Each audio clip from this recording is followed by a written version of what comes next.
So now here am I. Good evening and welcome to you all. Tonight I'm very pleased to introduce Jayde Marter and Broghan Blackshaw from AwesomeSource, which is a music writing and production company that specialises in unique, tailored soundtracks and sound effects for a variety of media projects, as you probably saw in your invitation.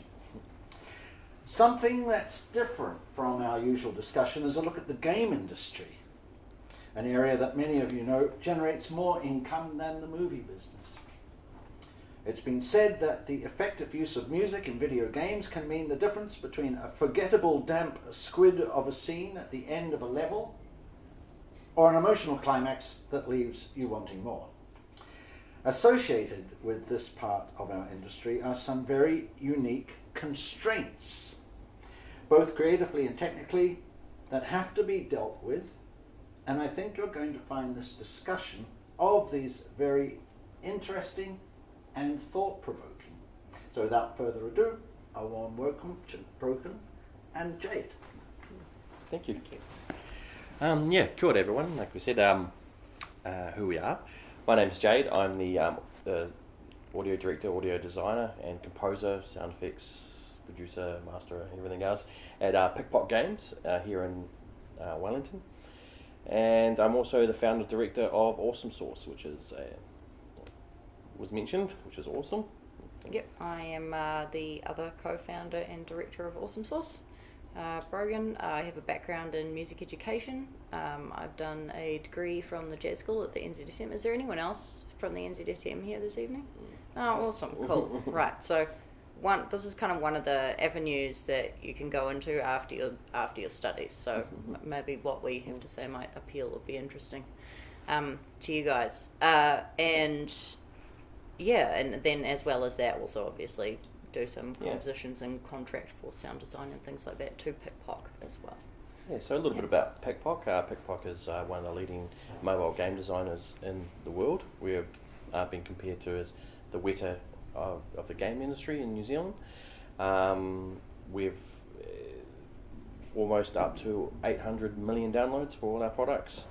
Our last title alone, Into the Dead 2, is up around 20 million downloads, which is our most popular game. Wow. It's a fantastic industry to work in. I couldn't say anything any more or any bad about the industry. It's fantastic, especially New Zealand industry. And so a little bit about us. So this is some of the titles that we've worked on. Into the Dead, Breakneck, and all the Doomsday Clicker. Our newest one, which is Into the Dead 2, which Broghan and I wrote the theme song for, which went viral, which was pretty exciting. We'll play that a little bit later. When we played the thing, and it became a major driving force of the game itself. Our company, AwesomeSource, specialises in a little bit more of the comedy side as well, but we're all about very tailored sort of music for your project. We're very much in the ways of like a lot of game companies out there are using stock stuff and are using things like that. We firmly against that. We hate that sort of thing because we're the champion. We want to try and champion the sound, champion audio. Kia ora. That's all right. And New Zealand creative industries in general, like composing for. Yeah. And Pickpock has been fantastic in backing us for doing that and getting people paid in the industry as well. As you know, as a musician and composers here, it's very hard to get work. Since I've been at Pickpock, I've been really trying to fill all our games with audio and music from New Zealand composers and New Zealand artists. Breakneck, which was this one here.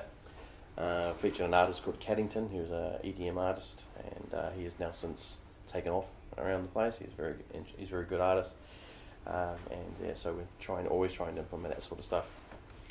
So who are we? Hopefully this video will work.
yeah, so that's a little bit about that's a little.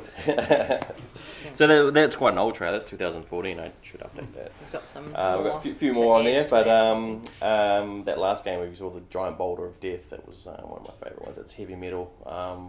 It was yodeling music and with orchestra. But then when you turned into a giant ball, it went into the same version but with heavy metal. It was fantastic. It was a lot of fun. Yeah. So, like we said, we're talking about where do you start in game audio and how do you get into it. And so, yeah, where do you start? Well, we'll find out when I push this key. All right. So, a lot of skills. One of the things we like to talk about, and I like to mention a lot in audio is what things you need to become a sound composer and an audio designer in the game industry. And really, something we push is you have to be quite a jack of all trades. You really have to be an expert level with your working DAW. You have to be an accomplished composer, audio editor, sound designer, a mixer, mastering. You have to have extremely good people skills. Sticking to your deadlines. Some nice to haves are voice acting, being able to multitask, communication, diversity, and most of all, you have to be a gamer. Really helps if you're a gamer working in, because that's what you're going to be doing a lot of, is playing games. Really, I think my first day I started at Pickpock, they hadn't got me a computer yet, and I was waiting for it. So they said, "Oh, just go play some games for a week." I'm just like, "What? That sounds terrible." Terrible idea. Yeah. So these are the broad skills. Like I mentioned, it pays to be a jack of all trades, because you never know what you're going to be jumping into next. Well, that'd be quite fair to say, wouldn't it? Yeah, and as you can see from the trailer, there's a wide variety of different tones which you'll need to be able to nail in different genres for any given project. And it's also really important not to kind of in a day. Yeah. You swap. Like, an example would be this morning I was creating sound effects and for a zombie tearing a person apart, with somebody screaming and all that, and then the next hour I was making horse stuff, like horses running and galloping and stuff like this. So we do not use coconuts. No coconuts. Yeah. So why is game music and audio different? So the player's in control of the scene instead of a fixed timeline. So coming from film or anything like that, you have a fixed timeline which you play your music and your sound effects to. In gaming world, the player is in control of what's happening.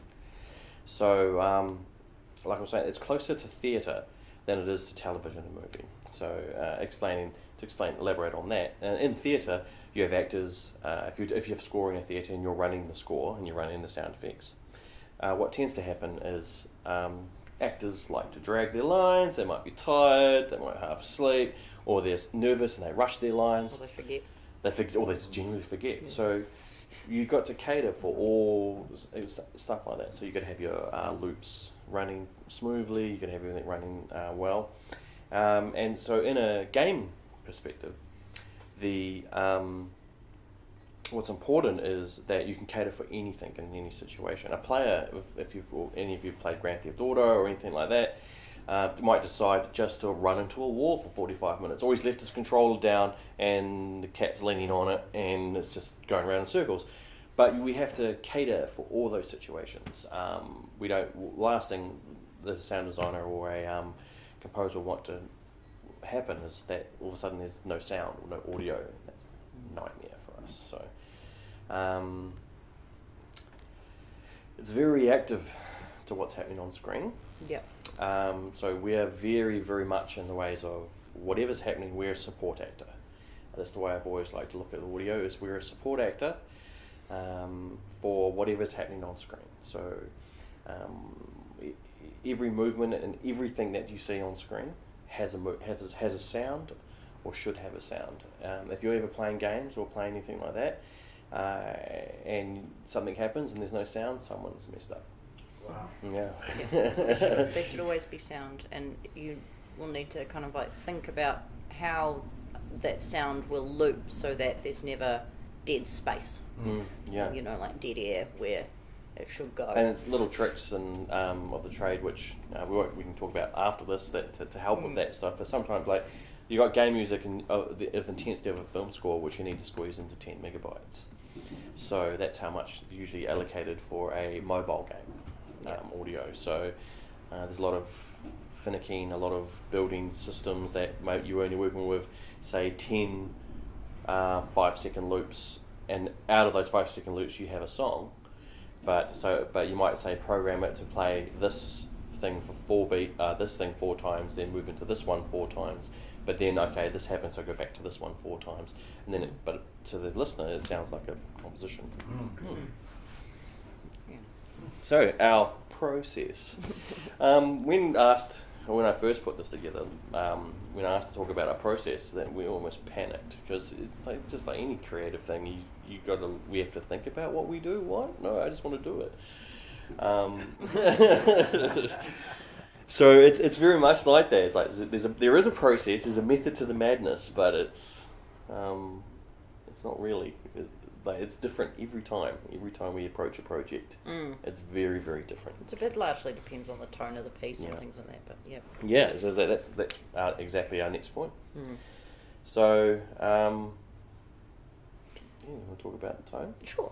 So like when you're given a project and you're asked to create, say for example, you know, the cutesy kind of cartoony graphics and things like that, in the previous trailer that we were showing before, you're not going to be scoring obviously like metal music or anything to that unless you want to do it for comic effect. So using juxtaposition and things like that can really enhance a title, but mostly you want to try and match the tone as best as you can. So trying not to have something which is, you know, wildly off. Off tone is so a good idea. what we tend to do is we Clients sit don't with like that. the art department, or we sit with the producers, and they give us all these wonderful pictures and this wonderful art, and we sit with them and we try and work out exactly the tone we want to do for them. This is me being in my role as the audio director. I'm in charge of that, so I have to sit with them and get that right, and then I order a contract, or talk to Broghan and or Jason, my other sound designer, and we this is what we need to do. So we've obviously figured out what genre the game is, what era is it set in. So is it medieval times? Is it going to be a like a heavy metal concert or anything like that? Giant boulder of death. Yeah. Or Which music genres do we want in the game? And one of the ones is, what emotions do we want the players to feel? Because that's just like in film and just like in theatre. Like, you'll hear a lot of cliches today because there's a lot of crossovers, and is that we want the player to feel things. So when a character is dying on screen, we want them to feel that. If your character dies, or if they win a prize, we have to elicit that emotion from them. Well done, you won stuff. make them feel excited as opposed to surprise, click through. So another prize. Because in games we really want people to feel rewarded when you do things. So creating like a reward stab, for example, would be only a 5-second stab of an entire orchestra of just da da da da da. You got to get them excited about whatever thing that they have won in that 1 second. That's the challenge. So what I'm going to do, hopefully this will work. So this is the trailer to Enter the Dead 2, which is our most popular game at the moment, featuring lovely Broghan singing and Thomas Oliver on guitar. Thomas Oliver on guitar. Daddy? Hey, Pumpkin. Look, I've just had a little trouble with the truck, so I'm gonna be a little late. Good Lord, my faith is fading. It seems all hell is coming knocking at my door.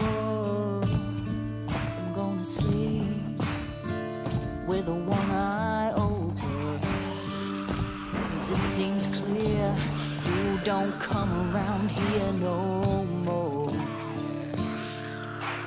Nails in the churches, nails in the dust, nails in the coffin.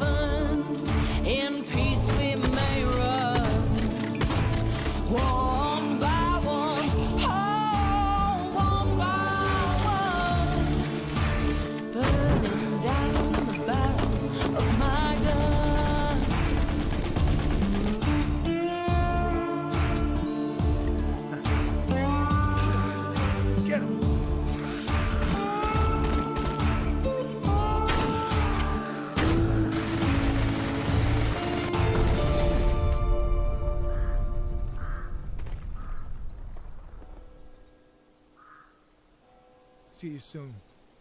I promise.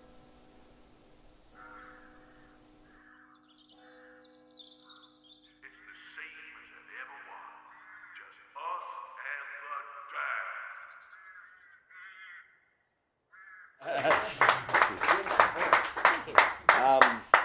So this was the first time that we know of that this game has full story on mobile. So this is a mobile game that you're saying.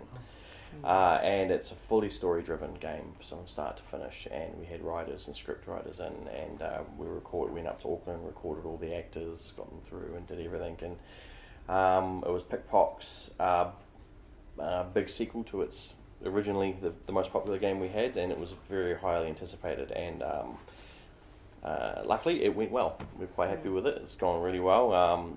The process of nailing the tone for that, to speak on the tone, was it's obviously grim, dark, despair, but he said no country. Yeah. The director was like, no country, but Americana's fine. I'm just like, okay, well, what's the difference? So then we had to, we had never done that before.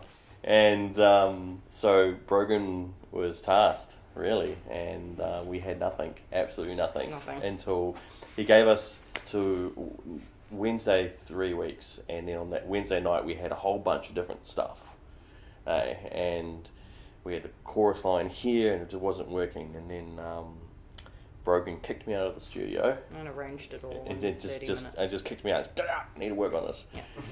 And then she came in and we couldn't work it, and then she was just like sat there, and then she's like, okay, I'm going to sing it to you, and then I went and I gave her a hug, and we just like,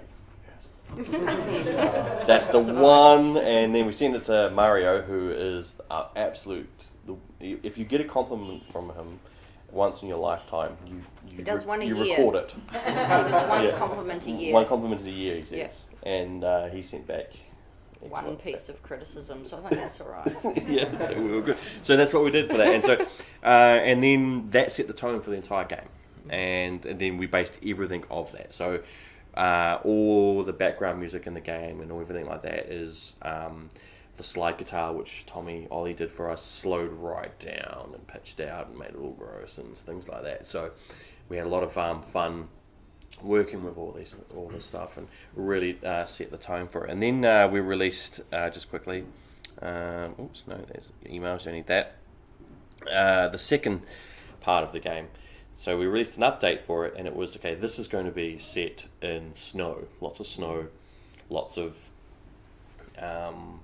zombies, and there's going to be this character in here, and you're going to find him. And so we went off and recorded all the acting and did all this sort of stuff again. And we're like, well, what are we going to do for this one? Like, because we've done this. And so we thought, well, how about we get the actor to hum it, the song, like the song belongs in this world. So there's that whole consistency of that. And then, so we'll quickly play this trailer to give you context of that.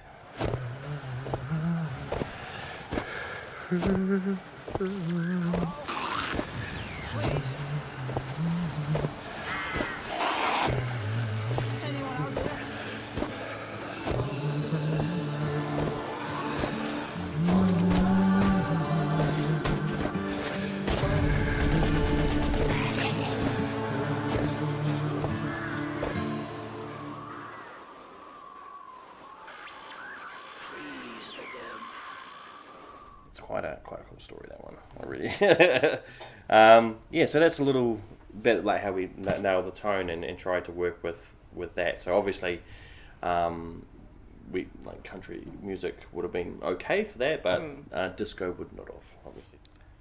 What's the timeline? So you made the trailer, that got made first before all the production? Oh. No, we wrote the theme song first, and with Mike, who's the trailer guru, he's actually one of my best friends, so he started getting versions of it quite early so he could start thinking about how he was going to do it, so he'd be playing the game a lot and cutting stuff that he needed and and then he would just start working with the audio, and then I've worked with him for 5 years now, so we've got a pretty good workflow going now, so it's pretty currently we're in the process of putting another trailer together. They put that one together in a day. Yeah, that was a day. Did that one, yeah. So, because I remember because we were like, oh, thank God that's over, we finished it, and then it was like up in the internet and on the world, and we didn't even know. We just got like they said, oh, it's on the internet, it's already got like 100,000. We're like, what? We're sitting there already working on the next thing. You're like, There's something to be aware of if you get into game audio as well, as like the turnaround for when you need to have stuff ready to go it's very short. It's very, very short. It's fairly high turnarounds. Yeah, they're like, we things, need this yesterday. We need this A lot of yesterday. pressure, Yeah. There is quite a bit of pressure. Yeah, but consistency is one way of kind of with a game like that, for example, would be one way of getting that right every time. Try and have a consistent theme that goes with the whole soundtrack. Yeah. So in this case, you know, like using the slide guitar, making it low, long sounds, making it sound really creepy. Yeah, they were very specific on feedback for us as well. That's one of the things we'll talk about a little later. Is you're going to get a lot of criticism, you know, because everybody has their 5 cents. Because there's a lot of people on the team, there's a lot of people that listen to it, and they all enter their 5 cents with.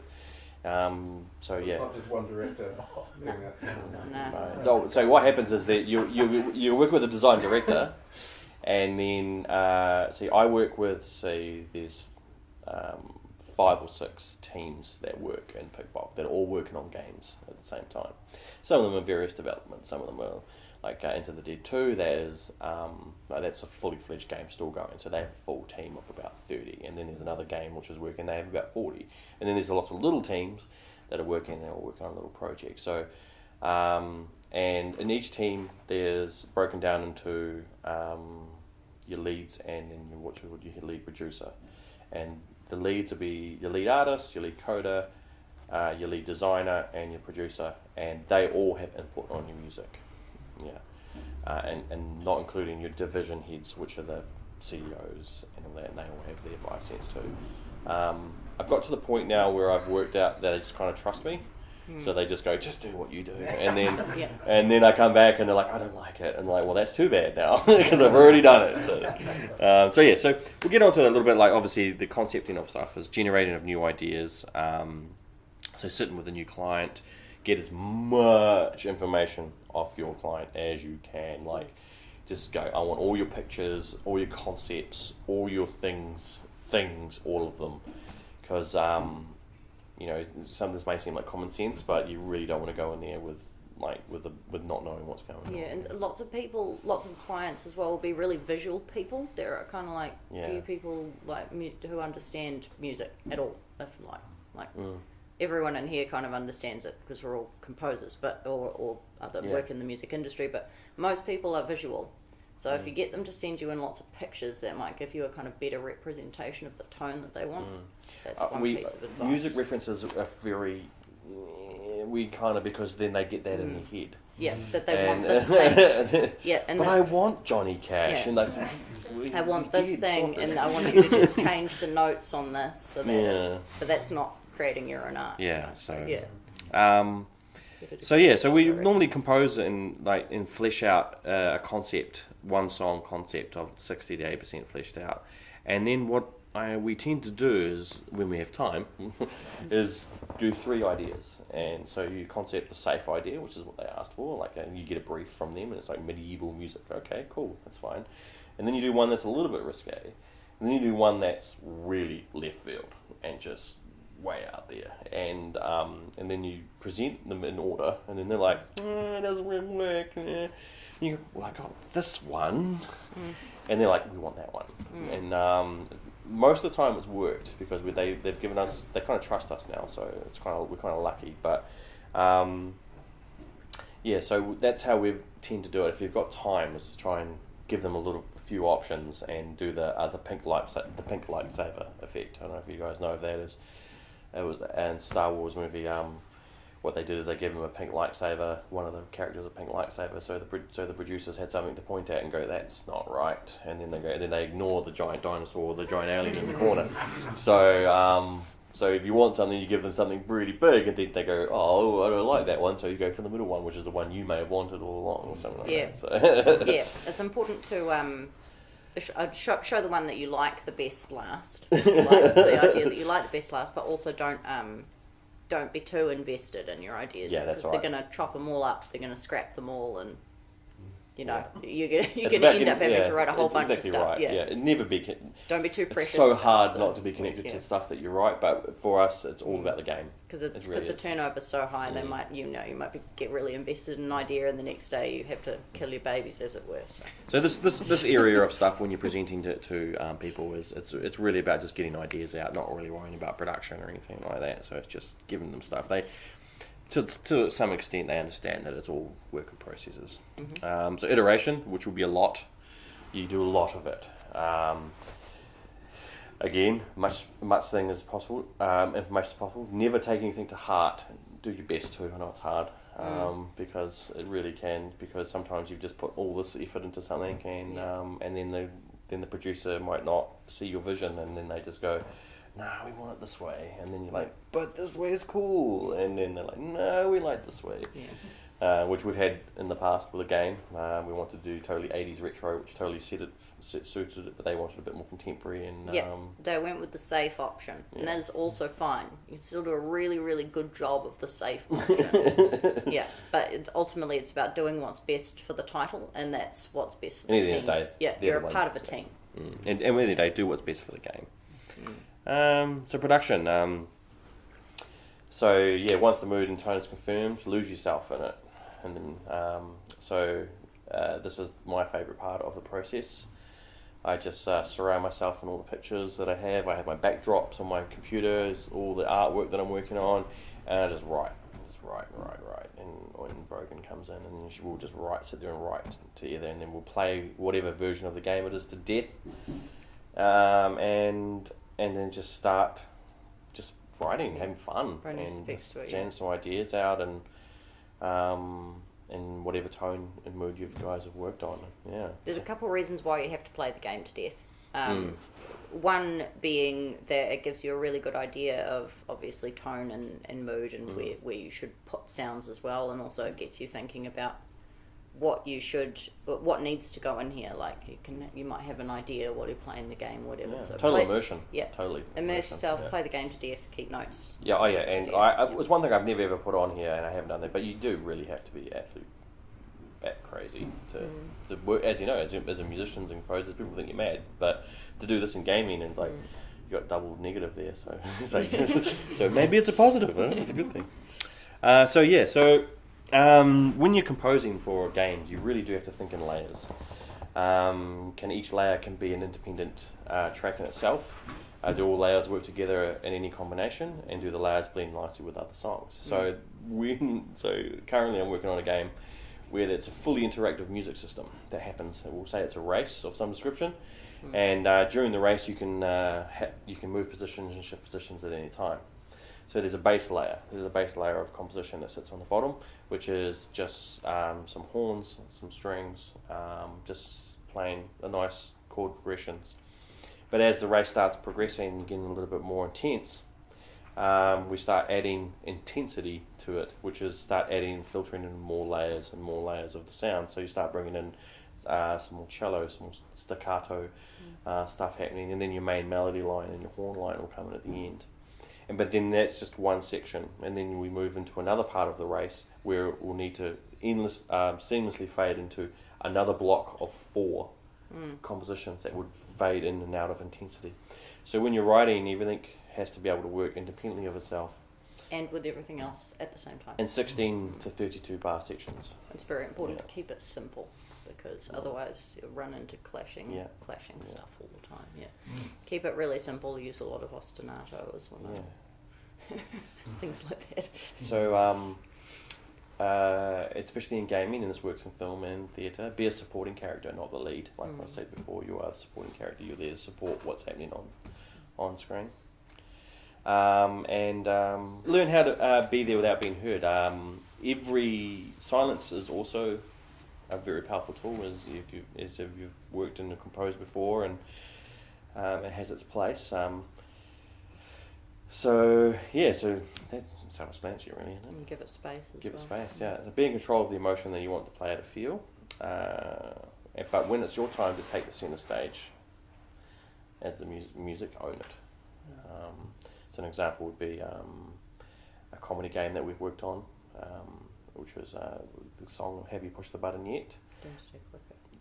Which is Doomsday Clicker. DC, Yeah, and they said we wanted a thing to happen when there's a nuclear holocaust, and nuclear holocaust happens, and the world ends, but it's a comedy game. So, what should we do? And I was like, jazz. So Broghan came in again, and we wrote this jazz song called "Have You Pushed the Button Yet?" and totally mocks the player for destroying the world, and it was a lot of fun. That became quite popular as well, which is very good. But it was like, but when we took it was our time to shine, we thought we got to do the best we can for this. So and do something really, like make it, think outside the box and create a niche. Yeah, do so something cliche, really but have fun as well. Yeah. Yeah.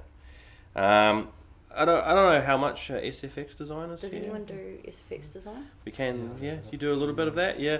So we can always chat after this as well if you want to get more into it. But so obviously, SFX design, it's a constantly moving platform. So you've got to capture or work out. Okay, that needs a sound, but you need to capture that in film, and then you need to put SFX to that, and that starts getting a bit tricky. So I won't go into too much detail because not everyone's a sound designer, but it is a sound designer's role if you want to get into gaming. That it is something that you probably should have a look into. There are contractors and composers that would solely be just working on music, but there is a lot rarer. So if you want, the more work you get, if you want work is really to be diverse and to really to be able to jump in and do, I'll give it a go, do some SFX design as well. Get to know synthesis is a big friend, especially if you're doing any futuristic games or anything like that. If you want to create robot sounds, it really pays to know how to do synthesis and experiment a lot. The bouncing process. This is the simple stuff that we do, but even because there's a lot of loops, no clicks or pops. There's a lot of games out there that you just clicks and pops everywhere. You're just like, what's going on? Can you not just put a fade in? It's not that hard. Find your zero crosser. Yeah, that's right. Yeah.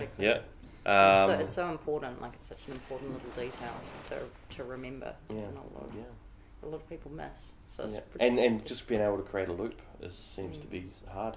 I'm not sure why. I played a lot of games, and to create a seamless loop, especially a atmospheric type loop as well. You just be playing a game, and all of a sudden you just, and then like 2 minutes later, you're like, what's going on? It's just like it's faded it, yeah. They just haven't done a loop properly, and it's like this was in what game was it? Assassin's Creed. I heard that. I was quite shocked. Yeah, and it got fixed though. It was like an update. It was like, the sound guy would have been going, no. Yeah, especially as in mobile games, you'll be the consumer or the person that's playing the game will often be sitting in a bus with headphones in their ears. They're going to hear that. It needs to be.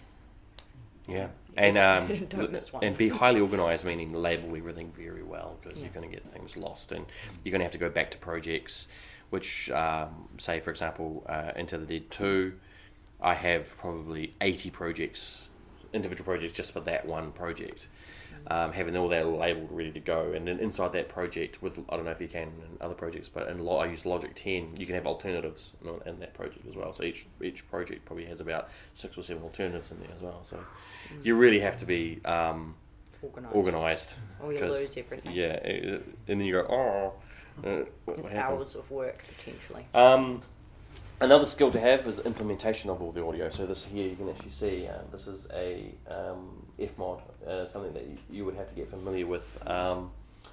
It's a implementation program, and they set it up like a DAW, so it's fantastic. Most implementation programs you get these days, they used to get, are made by programmers, for programmers, not for people that like to write music or don't even think in numbers or anything like this. So this is an absolutely fantastic piece of equipment. Each one of these in here will be like different stems and stuff like that. So it'll be like a music stem, like I was talking. Highly recommend just getting into it, having a bit of having a play, and if you get the chance, because it's if you know that, you can go and you're a composer, you can walk into game stuff, because that's usually the first thing they ask you is, do you know Fmod? And then you go, or Unity. Do you know Fmod or Unity? And you usually go, yes, I know Fmod. And you go, good. Then we can talk. Yeah. Alright, yeah. Tips and tricks for writing games. Have a thick skin. Be prepared to scratch entire bodies of work. Sad face, because that's happened a lot. Yep.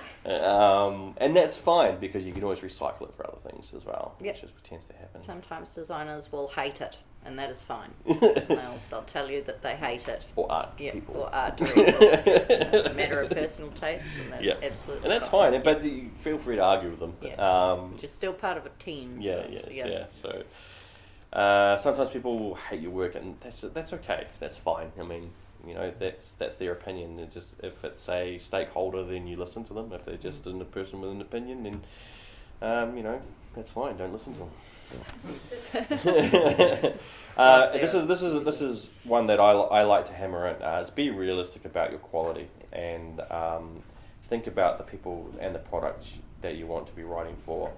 So, is your music up to the professional standard of what you're hearing in games? Is it up to the professional standard of your target clients that you want to be working for?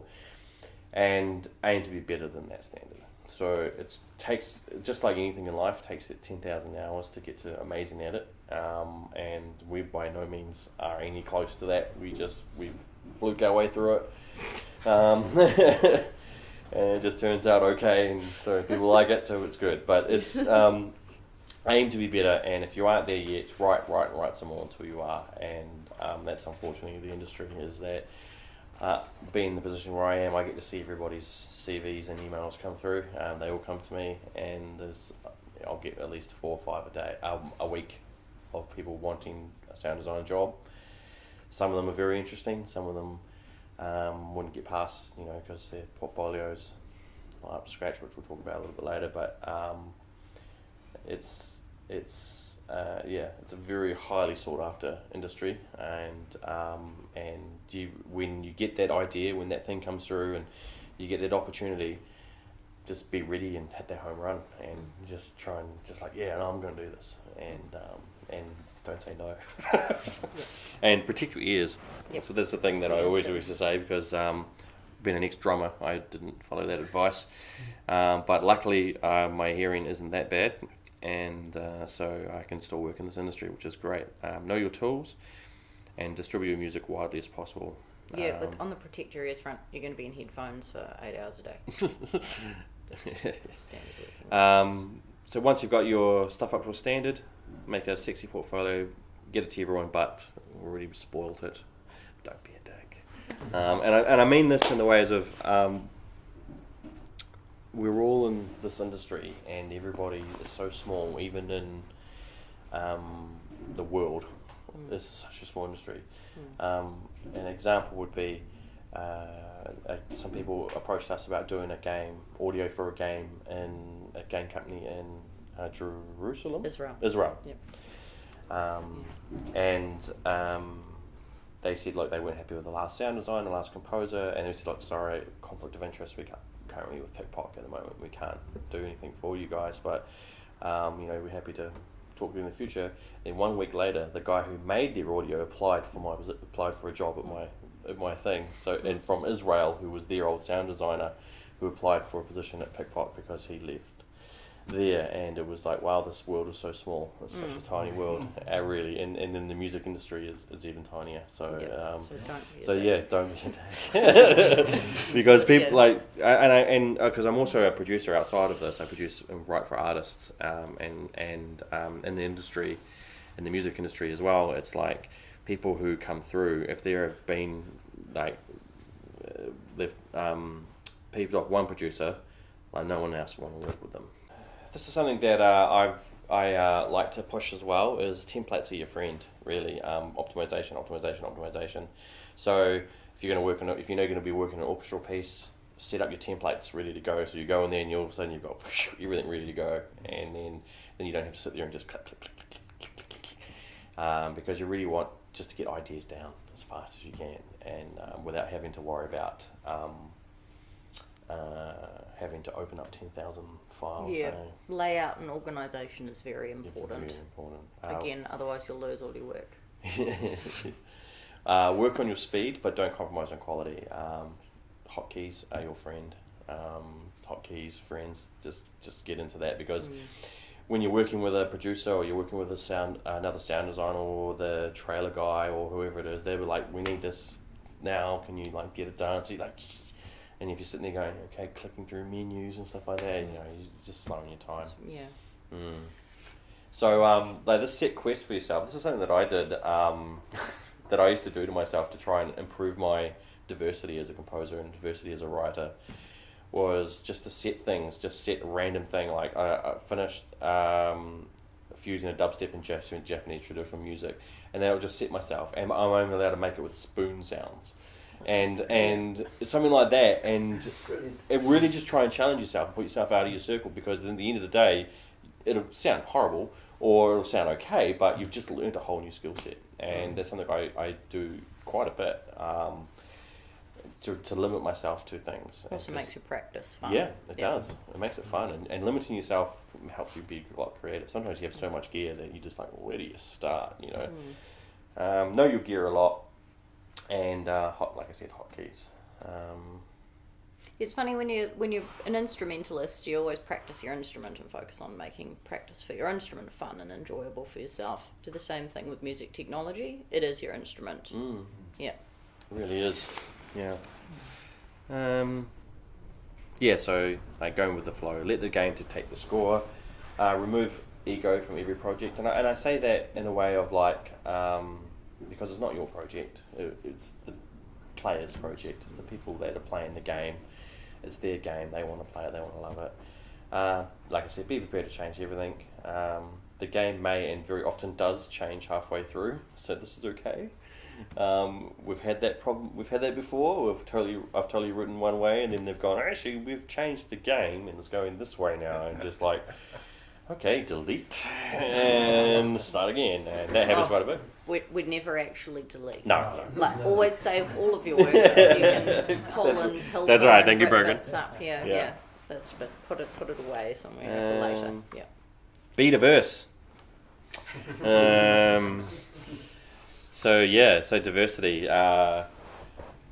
This is one thing that you really have to be able to do, and we touched on it a little bit earlier, which is being able to jump from making dubstep Japanese spoon music to full compositions to country or anything like that, or because companies are more likely to hire a composer with a range of genres under the belt, because again the game might change and they might go, well, actually we're going in a different direction now, and then can you do this, and you're just like, and then you lose your job. So, at the moment everyone's into battle royale style games like Fortnite. I don't know if you guys have played that one yet. So like that's where the trend's going at the moment. Like, you know, if you're a person that specialises in writing orchestral pieces for like racing games or something like that, then it's going to be hard to fit into this market without having that diversity. So it's fun to make country hip hop death metal. It is. Yeah. It's just this kind of thing we like to try and do. Some advice from my friends in the business. So what I did is I have a couple of forums and I've got a lot of friends, and I just asked them directly what some advice from you guys, and this is don't target New Zealand as a sole market. It's too small. There's just not enough work here. There's really only 4 major companies that would be able to hire here. So the States are your friend. The States tend to like New Zealand composers, mainly because they have the union over there, I think, has something to do with over there. So they tend to, they like New Zealand composers because we can do a fantastic job for a little bit less. Non-union. Yeah. Yeah, we have We shouldn't really talk about we have very high quality small batch goods. That's kind of Yeah. New Zealand sort of. And we have that no reputation, can do isn't it. Well, it? that can do attitude as well. Like, oh no, we'll do that, and it'll be high quality. Because That's that's what. true. Yeah, and have patience and value your friends when networking. Ask yourself what's next, and be inventive about how to get there. So the other thing is about your friends as well. They are the worst people to have as critics on any of your music, because they always tell you it's fine, or the opposite, it's the worst thing they've ever heard. So that's where you try and find networks and friends and people outside of that you can get your music to and get them to critique on it, because you need that critique. You need that to get to the standard that you want to be at. Don't be afraid of not knowing. Of course, know what you don't know, and how, and that's it. So it's one of those things is that I forget everything, so that's fine. That's how I not know everything. I learn it all and then I forget it, and then I have to relearn it again. So that's one way of doing it. But you never know everything, and be okay with that. And also, if you've got, like if you're not being a dick to people in the industry, you can always ask someone where it's a small, close-knit community. They're happy to share their information and our experience anyway. So. Yeah, well, in this role, you really have to kind of be like a music producer as well. So putting people together, and I can't play the guitar to save myself, so I had to get a guitarist in. And but I can't. So you really have to be able to fill those gaps as well. Don't be harshly judge yourself against others. Everyone is at a different stages in their ongoing education, and it's okay to be at the same. It's okay not to be at the same level as everyone else. It's that whole comparison thing. It's something that I took a long time to not do. I try not to do it now. Is to compare yourself. Like, why is this person doing better than me? And because that's their life. That's their path. That's their life path, not yours. So, and you'll get there and you'll do your thing. Just keep trucking along. And this is the last one. Every word that you put on social media should be carefully considered, as if you were writing a job application. You never know who will see it. Once they've written it, it never goes away. Now, I know this firsthand because not from what I've written, but because our Brett, he's our recruiter. That's his job. He goes on everyone's social media, finds out who they really are when they come work for Pickpock. Because that's what Pickpock really prides itself on, is who works there and the people that work there. Because that's what makes great games for us, is the people. So if you don't fit in all your being a good fit for the team is important. Hey, like any business, that's what they're looking for, and you're a part of the team, like any business. Cliche. Yep, think outside the box. Create a niche for yourself, whatever that may be in the industry. Be awesome at everything. Yeah. No, good at everything, but find the niche. Find a niche. Yeah. Like our specific niche is writing comedy music for mobile phone games. So a specific thing, and then also be able to do stuff more generally. Yeah, that's a good idea. And do you want to talk about your experiences? Yeah, so obviously it should demonstrate your best work. Try to avoid using half-finished songs for a portfolio. Try to be diverse. Make sure all the links work. So important. So many times you get somebody come through, it's like, that's good. That's an amazing portfolio, it doesn't work. But I can't see it. Include all your references. This all may seem very, very simple, but like I said, I get like 4 to 5 emails a week for people, and I would probably 1% of them I would probably even click through, because of just that it'll be like my song, want to be this, and there'll be a SoundCloud link. You click the link and it'll go to some trap music, and you'll be like, okay, sorry, pal, But and then there's one story. There was a guy who had a really great portfolio, and he did all the sound for all these games. We clicked on the link, and what he used to do, and sorry to say, but he used to make music and sound effects for porn games. So not for safe at work, click that link when you've got a recording studio. So you turn on, click, and then it turns on, and then everyone... What is that? So that one got a little bit... Tailor your... But it was very good. tailor your content. His music was good. Yeah. And I'm not sure how he did the Foley. I don't want to know. So yeah. Tailor your links and stuff like that Yep. for the company that you're applying for. Yep. Don't Really cut good and idea. paste and proceed to stick in spam mail. Like mail and emails I get, hey Tim, hey Gareth, hey Paul. It's like, no, that's Jayde. My name's Jayde. It's fine. Do your research on who you're sending your stuff out to. Like we're people. Like we listen, stuff like that. So remember, we're not robots. Things like check my music just don't work. Be prepared for a lack of replies. Don't abuse us if we don't reply straight away, which happens a lot. Really? Like, you didn't check my music, your game suck. I was like, oh, sorry, I was kind of making things, so I just didn't see that. Again, make sure your links work. SoundCloud is not your friend anymore, because they're starting to take everything down, which is a bit dumb. And if you want feedback, it's okay to ask. Yeah. I always, like, if people ask me for feedback on their stuff, I always happy to give it back to them. Then again, refer to please don't abuse us if you don't like the feedback. And again, don't be a dick, bro. Hey, finished. Thank you. I have to say, one of the best lectures, speeches, thank you. conversations I've been to in a long time is like being at a TED talk.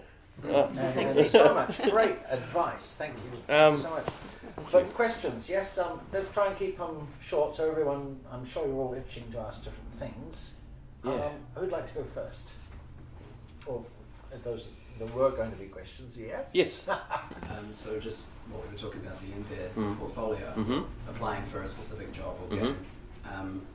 In that process, do you normally send like a showreel type thing or links alongside a CV or instead of a CV? Absolutely, as well as. But sometimes, like if you say this is my nice portfolio, and then you go, but I also have this, online portfolio, and it goes to your website that has everything on there. That would be fantastic. Amazing. Yeah, that would be. We won't even look at your CV. It will just be because really this comes down to what you've done and what you've made, really. So and then if you're a nice person. Yeah. That sounds good. Yeah, awesome. Yeah, sweet. Okay, well, after the thing, I'll show you ours and how it kind of works. And, have a look at it. Yeah. But definitely send in a show reel with your CV. Make it as easy as possible. Yeah, for because whoever is. I'm not the first to get them either. Like it goes through our recruiter, and if links don't even work, I don't even see it. So the ones that I see are the ones that make it through. Does your team grow and shrink depending on the job? Yes, it has, but we try not to shrink. We have probably about 60% permanents, 40% contractors. And the contract is usually on for 6 months, 3 months, or a year, depending on who they are. And a lot of the people just want to be on contracts because they love that. We're still expanding. We're still hiring quite a lot. Unfortunately, none in the audio or sound department. We just hired a new gentleman, Jason Erskine, fantastic engineer.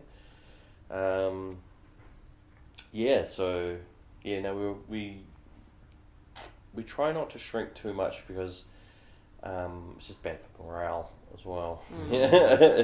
We've only had to once where we had to stop, not renew a few contracts, and that was hard on the company. So, but with this new game into the D2, it's doing quite well. So we don't have to worry about that anymore, which is great. Well, hopefully. At the moment, anyway. That's not wood, but anyway. The FMOD side. Yes. Is that part of your job? How does that work? The implementation side of stuff. Yeah. So, like I was saying, you have to be kind of a bit of a jack of all trades. You have to write, compose, and do everything, and then you got to chuck it all in the game. So, what I do, I have an implementation center at my office at work. I have a computer set up for that, and so what they do, the coders, they would hook it up FMOD to what's called triggers. So the player is doing this. So we want a punch sound, and then I would in FMOD create say 10 punch sounds. So I'll create 10 punch sounds in Logic, and then put them into FMOD, and then make it so it's random, what's called random no repeat. So every time it punches, it would be a different sound, and then have a pitch variation of 2 cents each side. So even if it was the same punch sound, it would sound different each time. And then I would go, okay, this is connected to this trigger, and then the coder would take that and hook it up to that trigger. So every time with that character, with the punchy sound, it would be that sound. That's kind of the process. That's quite a short version of it, but with every sound effects, that's pretty much what we have to do. That's why I have an assistant now, because I can't do that. I'm too busy thinking the big bit, so that's kind of his role now, which is kind of good. Yeah, zones and stuff for different parts of the music. That's right. Yep. So how comparable are Unity and FMod then? In terms Well, I like to Unity's inbuilt audio system is, well, it's non-existent really. is that the WWise? No, WWise is another it's another one like FMod, which is very good as well. Yeah, okay. I use that as well, which is very good. Right. Haven't used it as much because we're FMod based, but the Unity system that they use, the audio system in Unity is just terrible. It's made by coders, made by people in Unity. They just don't know much about it. So FMod is a standalone which we hook up into it, and the code side of stuff I leave it to them. They make it work. It works fine. So I just have to do my stuff and build all the stuff in there. And what it does, it removes having to talk to a coder about, swells and how to make things happen. And because they'll be like, and you just like, they're brilliantly intelligent people, but they have no idea about They music. don't know what forte or piano means. They don't know. So I needed to step up and sequence with this, and then just like, no, it's not happening. So we build all that, and then just go, and then I say, this thing, when this happens, make that do that, and then that's simpler for them. But crescendo. yeah, I had that today. Actually, I needed make a a crescendo. crescendo? I needed a crescendo.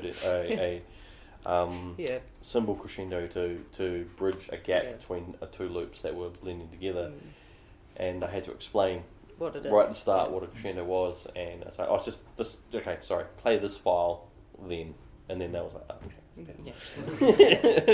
Even things that you might think are kind of like, oh, that's a really simple concept. How could you not understand that? It's so they're not musicians. Yeah. So it's yeah.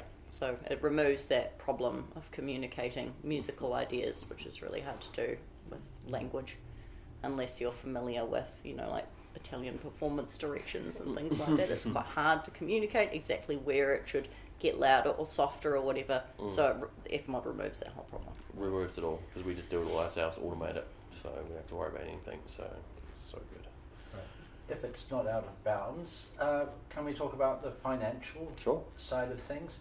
You mentioned before this astonishing feat where you're basically writing one day and then it's out into the universe and like the next second people like overnight. Unbelievable. How are your royalties handled? How do you protect yourself? And Zero. And how do you get paid? It's contract for hire. You don't get any royalties for your no royalties in games, and especially in mobile games, because the games themselves are free. But do you think that'll change? Is that worldwide? Well, it depends. Our company, Pickpock, pays very handsomely, so whatever we would make, they covered it, so it's fine. What they do now is they tend to release what I've been championing and asking them and getting them to do, is we release all the music and sell it. We don't get any of that, but that just makes our payday get higher because they own it. It's contract for hire, so they own everything. Really? Yeah. Can they do that? Yeah, it's contract for hire. So they say we want you to write this. It's like commissioning a piece for us to write that, and we sign all the rights off to them. I guess in their mind, you're a part of the team the same way that an artist is, or like an animator or a coder. So you'd be functioning in the same way. It would be impossible to figure out how often that piece of music's actually going to be played to the viewer as well. That's right. Like, get stuck on a level for 2 days and have the same piece of music going over and over and over. There's no way to actually quantify how many times that viewer is going to So that's why they, experience it. just for ease of everything, exactly right, they just go, we'll pay you this amount of money, which is more money than you'll be able to make in the royalties. Maybe after 10 years it may make it more, but these games don't have that lifespan anyway. So can you use that music though and adapt in other ways, or do they sort of point it out? Pickpock are very good. Nails, for example, Broghan wanted performance rights for it. So like that's something that you can like contract negotiation. Everything's and negotiable. It's really important to Yeah. do when you're initially approached by the employer. It's, how do I want to use my music in the future? Am I in a band I could use this music for? Is it alright if I have performance rights to this piece of music? These are all things that you need to ask. So kind of future proof your composition. Yeah, it's the one thing I always say, and coming from the inside of it as well, which again shouldn't say. Everything's negotiable. Negotiate. New Zealanders are terrible at it, but we need to learn how to do it. So, negotiate everything, like, and be confident in what you can do, and confident in what you can deliver, and then come up with a price for it. Yeah. Like so when you're considering, you have to consider all those things, and like not getting royalties for it because of the way that it will be implemented. So to look at to give you some numbers, I'll give you broad numbers. For if you were to be hired to do the soundtrack, this is the hail. To do a soundtrack for a game, so a mobile game, you would be expected to also be doing all the sound effects. You'd expect to be doing all the music and composition for it as well, and with iteration. You'd be looking at about $20,000 for that. What normally it works out to be is $1,000 per minute of music, or minute of content. Yeah. That is generated. And you're recording the actors as well, I understand. Yeah. You went up to Auckland. Yeah, that's right. So yeah, you've got to be a audio. But that's different. Like I work for Pickpock, so I'm just on a salary. So, I even if we had hours and hours, I'm not going to be able to claim that. Unfortunately, I'll be a millionaire by now. The two of you are mixing the work as I do all that. He does yeah. the. I he does do. the mixing. Yeah, like I do all the mixing, all the scene development. Or I can give you an example of a scene that we've been working on. So you're working in stereo only again? 5.1 for anything console, and for stuff on mobile, it's in stereo, and sound effects are mono. So. Right. Yeah. So. Oops. And how long does one of these games take, like from go to woe? Yeah. Depends. Yeah, 6 months. 6 months or so. Or Like 2 how much years? are they trying to crush in there in one go? You know, how big is how long is a piece of string? Yeah, it's it can take, depending on what the game is, how it will be implemented. The music will be implemented in it, like specifically writing the music for it. You know, it's good. There's a wide variety of ways to implement music in a game. So it depends. Is it going to be like they're writing a theme song for like a kind of sparse game which has very little in the way of in-game music, like, or is it a fully realised, album that you need to produce with like 10 different tunes in it or whatever? Most of us in this room, I assume we're composers, and we probably conduct a lot of people, we do a lot of writing, maybe a little performing ourselves. But the amount of work that you're involved in across so many aspects is very interesting. It's it's one of the downsides, but also upsides of the job as well. Is that I get to work on and do multiple things, and which is fantastic. I love that. And when you look for inspiration, when you're looking to where you're going to go next with your careers. What do you look at? What are you seeking out? Where do you see yourself going? Well, we'd like to do sort of just provide SFX and media for a wide variety of like really big international projects. I guess I'd like to do some film eventually. That would be cool. Well, we've done a little some weirder stuff, which was kind of fun, and we really wanted to kind of step a bit more into less gamey stuff because games are fun and all, which is great to do, but sometimes it'd be nice to have a static image once in a while. It'd be quite good.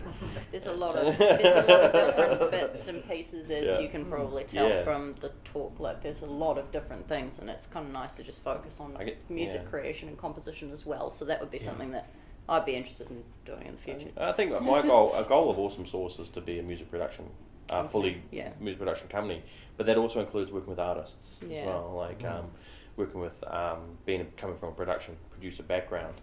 I really want to be able to like showcase artists, which we're starting to do. We're starting to get there, which is exciting, and working with a lot of young talent and people and getting them out and getting them to the level that they need to get to. My ultimate goal would be to do that and to be able to live off that, doing that, for one thing, and then to be able to have and help young artists that don't have this.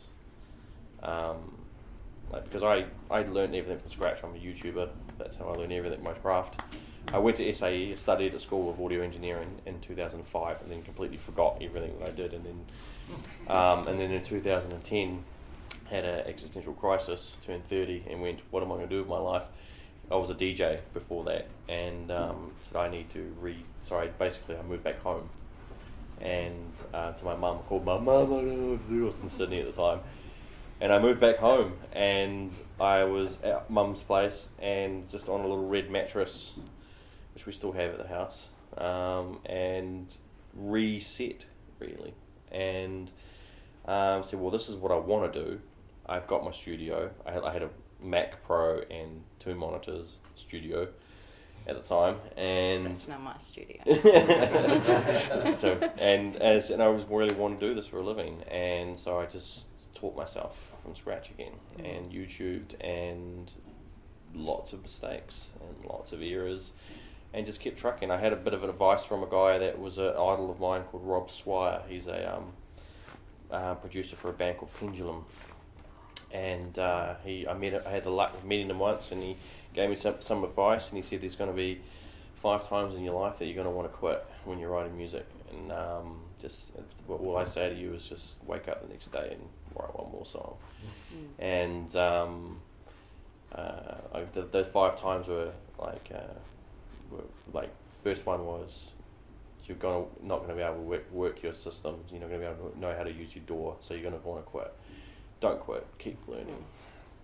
Second one will be you write you write some songs, you think they're great, then your friends tell them they're crap. So then you want to quit. Don't quit. Keep writing. Number 3, you get to a certain level where you think they're great and they are actually not too bad. You send them to a label.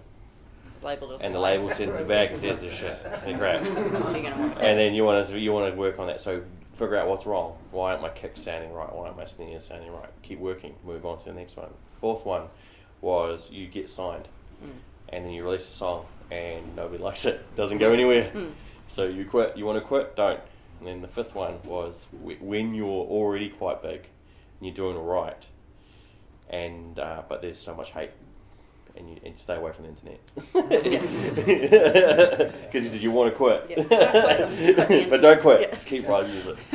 So and then that stuck by me, and I just went. And so when I was going through my time of YouTubing and trying to learn everything, that just stuck on my head the entire time, because I idolize the guy, because the guy's an incredible producer, incredible writer, and he's kind of where I want to be, and so yeah. Good piece of advice. Cheers, Rob. Yeah, thanks, Rob. Yeah. Any more questions? Yeah, sorry. Yeah, so is it you two and some other people that are the current music and sound department? AwesomeSource itself is Broghan and myself. Yeah. And Pickpock is the audio department was me for 4 years, and then we just hired a young he's not young, he's older than me, Jason, and Broghan contracts to us. Okay. Yeah. It's better for Broghan to contract to us, because if she just worked with us as an employee composer, she'll be earning just a wage, and not just wait, but then it's more profitable for her to be contracting to us. Yeah. So there's a number of, we can have another chat earn about a wage. Yeah. You can have a chat about that as well afterwards if you want. Off camera, probably. Yeah. It's just about the kind of different ways, different approaches towards kind of making money out of music, because it is a difficult thing to monetize. All good? Well, yep, yes, go for both. So you talked quite a lot about having to be versatile, writing for different genres and styles and stuff. Where would you say the balance lies between actually getting to write like the style of music that you're passionate about, or for the types of games that you really enjoy, and having to be versatile? The passion project is our band. Yep.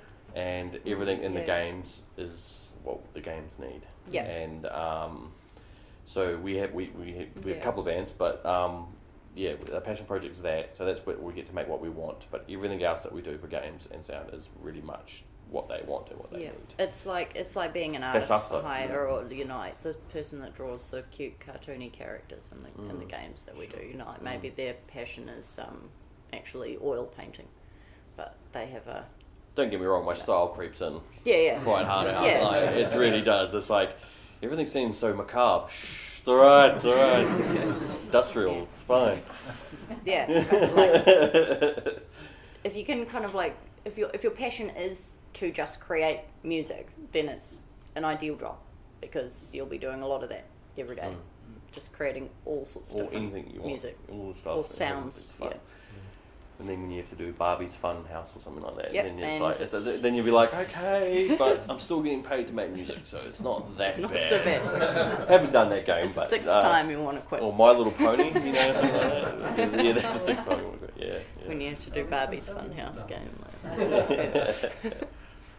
There are those titles, but it's worth it for the good. Sorry, one more cheeky question. Can you see the New Zealand game industry growing to a size where game audio departments are recording orchestras? It's that sort of budget? At the moment, with Pickpop, no. But there are some big game companies that are starting to get started up, like Weta are investing a lot at the moment. Magic Leap are investing. Well, they've now become Weta Games. They've got a bit of money behind them, so they'll definitely be looking at scoring, I'd say. There's a place for it to happen though, like if it was to Wellington. Wellington's the place for it. But there are the companies that do have things like Blizzard. They have their own orchestra. This is in the US. Activision have their own orchestra, and so does. And their own scoring stage, I guess. Yeah, everything. Yeah, they just. It'd be amazing to be able to work there. Is it like a full-time orchestra? Yeah. Really? That's what they do. I didn't know Electronic Arts. Electronic Arts. They have their own one. Giant. Yep. EA and the other one that has it. Well, the reason why Blizzard had one is because they did all the Warcraft games, and the music in there is just constantly different. So this is something we have to push our council, Wellington City Council, on, and not so much talk, but let's get going. I mean, the town hall, don't get me started, but that should have been finished now. But for an orchestra up to 30, we've got a perfect venue in Stella Maris, run by Park Road. So Yeah. And there's 2 orchestras. Yes, 2 very good. Orchestra Wellington. Yeah. So we tend to like what just had to do earlier. We just got one of I can't remember his name because it happened yesterday morning. One of the trumpeters from the NZSO came through and to do some work for us, and he was like, you guys even need a whole orchestra? I'm like, your rate is quite good. I don't want to need 90 of you. That's fine. You should consider recording like an orchestra that's mostly students with NZSO sort of leading each section. That's quite a good compromise. That's a good idea, It's a good plan. Because the students play up to the level of the professionals, but the students can be paid a quarter as much. That's the other thing that you kind of have to consider as well. If it would be like if we were to hire musicians, not having that kind of undercutting culture as well, where just because somebody is a student that they get paid less, because that's not necessarily an attitude that we want to promote going into finding a full-time career. I just came out of university, therefore I can live off 20k a year. But if they're still students, though, it's a bit different. If they're still students, it's different. It's like a transcript. We'll give you 2 packs of noodles. Week. But they're only beef. Sorry, they're only beef. Noodles till next time. Because like we were saying, to go on Broghan's point is I'm trying to champion as much as we can for us and getting other companies in New Zealand to do it, because people don't pay they for often music a lot of New Zealand Pickpock, or before I came along, Pickpock was contracting and getting composers from Britain and America. So And then I said, look, there's so much talent here, there's so many people here that we can use, and so that's what we're doing. So we're trying to do that, and so that's why Broghan, Jason, and Caddington, and all these people that we're trying to get involved in that. So we're going to use Nikita DeBright to do a Mandarin version of some of our songs for the Chinese market. Wow. But, which is going to be... It's not easy. No, we found that out. But in the end, we had to pull the plug on that, but that's the type of things we're trying to do as well. So pentatonic scale. Yeah. Start out with that, and then it's easy. Yeah. So just the lyrical translation alone, trying to get the same cadences, which is crazy. Musical language. Yeah. Isn't it? It's 5 tones. So Yeah.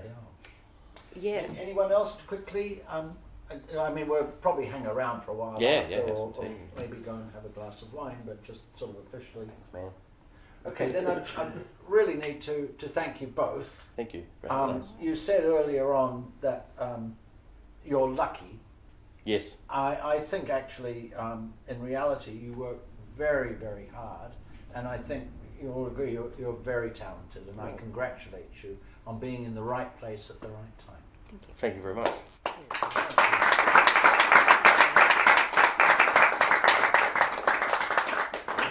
Thank you all for coming out on the terrible Yeah. weather to Yes. listen to the talk. Cheers.